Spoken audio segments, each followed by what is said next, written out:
यकीनी तौर पर ये मामला जो है वो लोगों की ज़िंदगियों में भी उठा लिया जाता है। अगर कोई वालिदैन ज़िंदा हैं तब भी ये मसाइल उठ जाते हैं और उनकी ज़िंदगी ख़त्म होने के बाद, उनके इस दुनिया से चले जाने के बाद तो ये मसाइल और ज़्यादा पेचीदा हो जाते हैं कि अब विरासत किस तरह से तकसीम की जाए।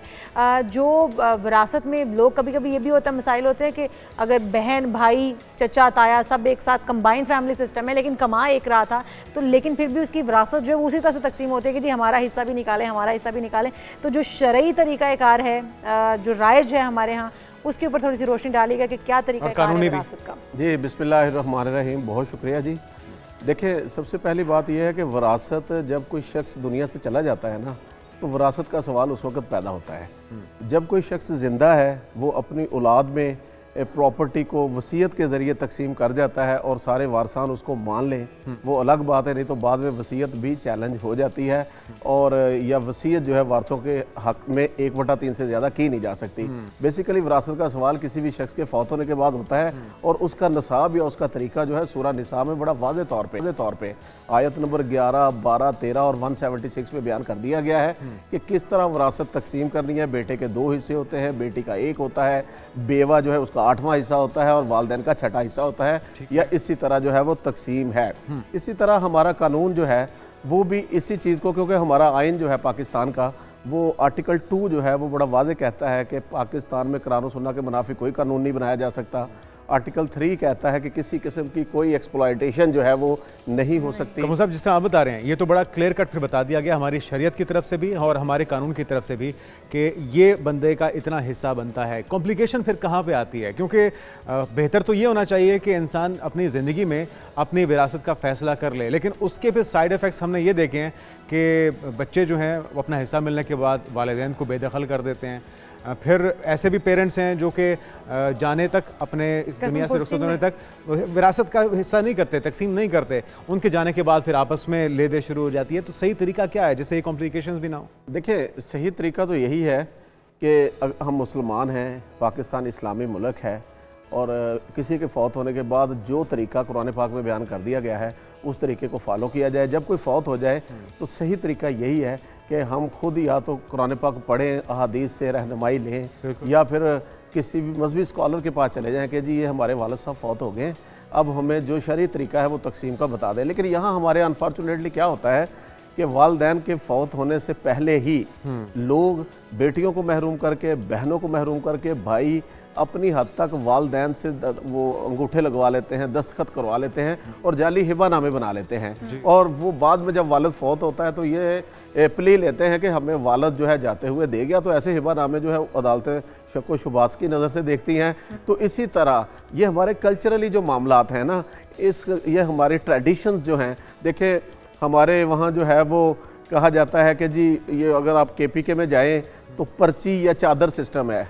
क्या है जी, वहाँ पे जरगा के ज़रिए जो है या तो बेटियों को उनके जायज़ वरासती हक से महरूम कर दिया जाता है या फिर उनको वो प्रॉपर्टी दी जाती है जो लेस वैल्यू होती है। जरगा कौन होता है ये फैसला करने वाला? हमारी शरीयत ने इसी पे हमारी फेडरल शरीयत कोर्ट ने इसी साल एक फ़ैसला दिया कि ये जो सारी रवायात हैं, ये जो सारा कल्चर है, या ये जो हम कहते हैं कि हमने बहनों से माफ़ करवा लिया या हम गिफ्ट दे दिया या हमें बहनों ने वापस दे दिया, बहनें हमारे हक में दस्तबरदार हो गई, या कोर्शन से या जबर से या लालच दे के या सोशल प्रेशर डाल के कि आपका सोशली बायकॉट कर दिया जाएगा, आपके साथ हम मेल जोल नहीं रखेंगे, हमने आपको इतना जहेज़ दे दिया, अब आपका सामान, इतना सामान जहेज़ आपने ले लिया, हम आपको ईद देते हैं, शबरात देते हैं, अब आपका कोई हिस्सा नहीं है।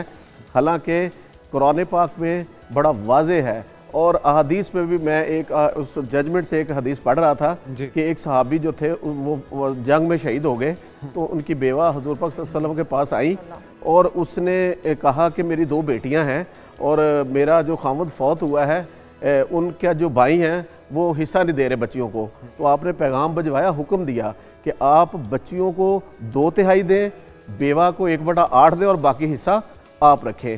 तो कुरान सुन्नत से बड़े वाज़े हैं। और इसी तरह हमारे मुल्क में बच्चियों को, बेटियों को वरासती राइट से जो महरूम किया जाता है, इसको पाकिस्तान पीनल कोड में ऑफेंस डिक्लेयर किया गया है 498A PPC, जिसमें 10 साल तक सजा रखी है, 10 लाख तक जुर्माना रखा है, माशरे को डराने के लिए कि आप डिसीटफुल मैनर से या क्वेश्चन से या जबर से या चीटिंग से या रेवेन्यू रिकॉर्ड में हेरफेर करके जो आप प्रॉपर्टियां बेटियों की हथियाते हैं तो आपको इतनी सज़ा हो सकती है और जुर्माना हो सकता है। बिल्कुल सही। अच्छा नसीर अहमद साहब, अगर हम जिंदा इंसानों की जैसा बात कर रहे हैं कि अगर वो वालिदैन अपनी ज़िंदगी में इस चीज़ को तय कर जाते हैं या डिसाइड कर देते हैं या बांट देते हैं, बंटवारा कर दिया जाता है, डिवाइड हो जाती है प्रॉपर्टी, तो क्या ये तरीक़ाकार सही रहेगा? क्योंकि हम देखते हैं उसके बाद के मसाइल ज़्यादा होते हैं। अगर किसी की 2 बीवियाँ हैं, 3 बीवियाँ हैं, तो उसके बाद वो बच्चे आपस में लड़ झगड़ और इन मसाइल से दो-चार हो जाते हैं जो कि नहीं होना चाहिए। और हम जिस मुआशरे में रहते हैं, सॉरी टू से, हम वो सिविलाइज्ड मुआशरों की बात नहीं करें, हम अपने मुल्क की बात करें। यहाँ तो यतीम का हिस्सा और हक जो मार लिया जाता है, जिसकी बात अभी आपने भी की है, तो यहाँ पर फिर क्या वालिदैन को पहले ये लिख के छोड़ जाना चाहिए, जिसको हम कहते हैं वो विरासत के बंटवारे के तौर पे एक वसीयत छोड़ दी जाती है? क्या वसीयत सही रहेगी? देखिए, बिल्कुल नो डाउट वालिदैन को अपनी प्रॉपर्टी को, क्योंकि जब वालिदैन फौत हो जाते हैं फिर तो प्रॉपर्टी या तो कानून के मुताबिक तकसीम हो जाए, अगर तकसीम नहीं होती तो फिर कानून और शरा को जब हम फॉलो नहीं करते फिर वो कहता है मैं ज़्यादा खा जाऊँ, बहनों को ना दूँ या किसी भाई को ना दूँ, या जो वालिदैन के करीब था, जिसके पोजेशन में वो प्रॉपर्टी थी, जिसके पास इंतजाम इंतजाम था, वो कोशिश करेगा मैं दूसरों को महरूम कर दूँ। तो बात यह है कि वालिदैन अगर तकसीम कर जाए, तकसीम करने के बाद पोजेशन भी दे जाए। अच्छा, एक सवाल यहीं पे है, थोड़ा आगे बढ़ने से पहले, अगर वसीयत के अंदर पेरेंट्स की तरफ से भी शरीयत के मुताबिक तकसीम नहीं की गई, उसे उनके जाने के बाद चैलेंज कर सकते हैं? देखिए, वसीयत जो है ना, वारसान के हक में 1/3 से ज़्यादा तो हो नहीं सकती। दूसरी बात है, अगर वसीयत हो भी गई है, अगर वारसान में से किसी को इतराज़ है तो वो वसीयत चैलेंज हो सकती है।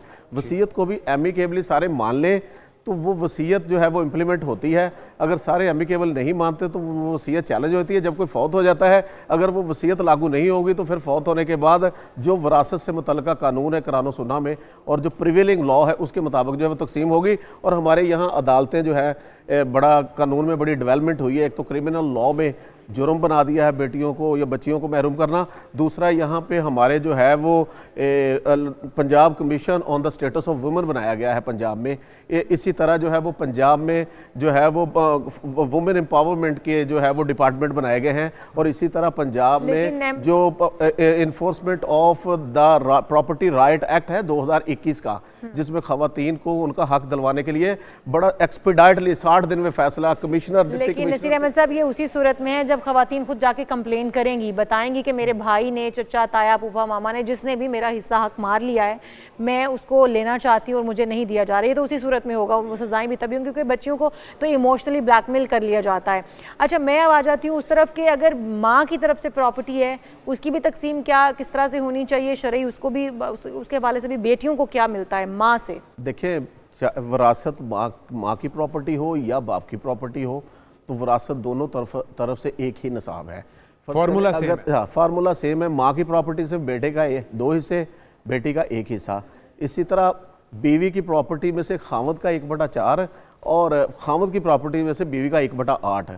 अगर खामद जो है वो बच्चे नहीं है तो खामद को 1/4 मिल जाता है। इसी तरह खामद की प्रॉपर्टी में से अगर बच्चे नहीं हैं तो बीवी को 1/4 मिल जाता है और खामद को आधा मिलता है। तो ये एक नसाब है, ये एक तरीका है। लेकिन मैं समझता हूँ कि ये जो लोगों को ना, ये जो जजमेंट फेडरल शरीयत कोर्ट की मैं कोड कर रहा था, उसमें इस चीज़ पे बड़ा जोर दिया गया है कि अवेयरनेस जो है ना माशरे में ख़वातीन के राइट्स की बाबत, अवेयरनेस के लिए आपको कमोसा बुलाया, जहमत दी है, बहुत शुक्रिया आपका। और यकीनी तौर पे हमारा जो कानून है और शरीयत है, हमारा मज़हब है, उसने क्लियर कर दिया है। उस पर अमल करेंगे तो कॉम्प्लिकेशन से बच जाएंगे और इस पर अमल नहीं करेंगे तो फिर मसाइल हमें दरपेश रहेंगे।